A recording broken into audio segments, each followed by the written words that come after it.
नमस्कार दोस्तों, आपका फिर से स्वागत है अमृतसर बायो वाला ऑनलाइन क्लास में।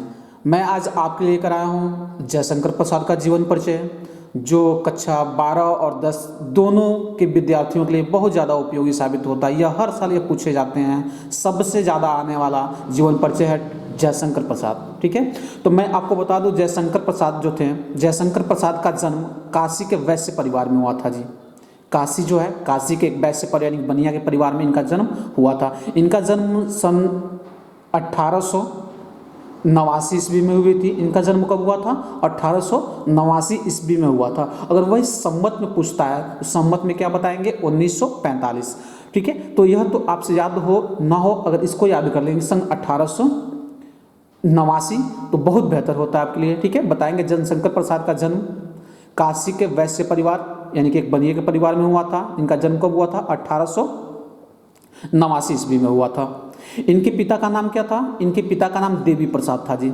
जयशंकर प्रसाद के पिता का नाम क्या था? देवी प्रसाद। बचपन में ही इनके पिताजी की मृत्यु हो गई थी। जयशंकर प्रसाद जो थे, जयशंकर प्रसाद के पिताजी का नाम देवी प्रसाद था, और जब जयशंकर प्रसाद बचपन की अवस्था में थे तो इनके पिता की मृत्यु हो गई। और पिता की मृत्यु हो जाने के कारण, इनके पिता की मृत्यु हो जाने के कारण जो प्रारंभिक शिक्षा थी वह घर पर ही हुई। इनकी प्रारंभिक शिक्षा कहाँ हुई? घर पर हुई।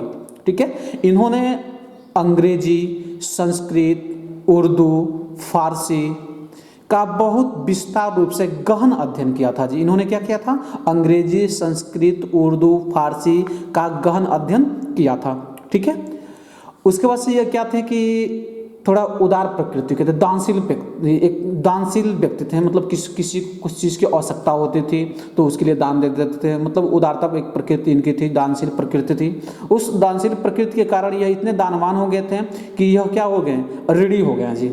ये अपने जीवन में बहुत उदार व्यक्ति थे, लेकिन दान देने के कारण क्या हो गए थे? ये ऋणी व्यक्ति हो गए थे। ठीक है, इनका पैतृक संपत्ति बेचकर इन्होंने क्या किया? जो इनके पिता का संपत्ति था, खुद तो अपनी संपत्ति दान कर दिया सब, लेकिन जो इनके पिता की संपत्ति थी उसे क्या किए? बेचकर यह ऋण से मुक्त हुए हैं। ठीक है, यानी जो पिता की संपत्ति बनाई हुई थी यह बेचकर अपने ऋण से मुक्त हो गए। ठीक है, फिर उसके बाद से क्या हुआ कि इनकी शादी बहुत जल्द हो गई।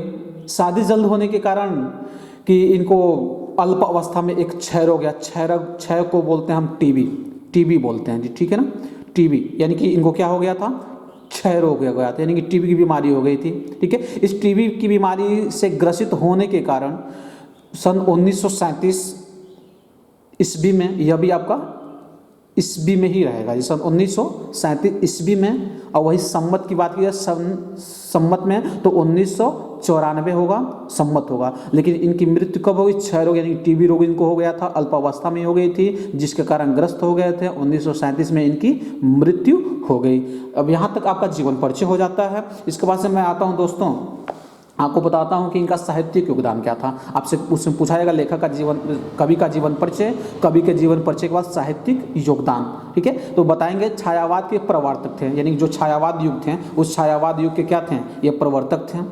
इन्होंने नाटक की भी रचना की, कुछ कथा भी किए, कुछ उपन्यासकार भी थे, उपन्यास भी लिखते थे, कथाकार भी थे, नाटक भी थे और छायावाद युग के कवि थे। ठीक है, अब आगे फिर क्वेश्चन आपसे पूछा जाएगा इनकी एक रचना बताइए, यानी कि एक रचना बस बताना है। मैं यहाँ पे आपको 3 रचना लेकर आया हूँ, लेकिन आपको क्या बताना है? बस एक रचना बतानी है। तो इनकी रचना क्या थी? कमायनी, याद हो जाता है तो आंसू, लहर, कंकाल। ये इसमें से किसी एक रचना को आपको लिख देना है। और जी हाँ दोस्तों, अगर यहाँ से आप याद कर लेते हैं तो यहाँ से जो आपके आते हैं बहुविकल्पी प्रश्न के लिए यहाँ से आपके उत्तर साबित तो हो जाएंगे। ठीक है, आई होप कि यह वीडियो आपको समझ में आ रही होगी। इस वीडियो का स्क्रीनशॉट बहुत आसानी से ले सकते हैं। ठीक है, स्क्रीनशॉट ले लीजिए, स्क्रीनशॉट। अगर वीडियो पसंद आया हो तो लाइक करें, चैनल को सब्सक्राइब करें और शेयर करें।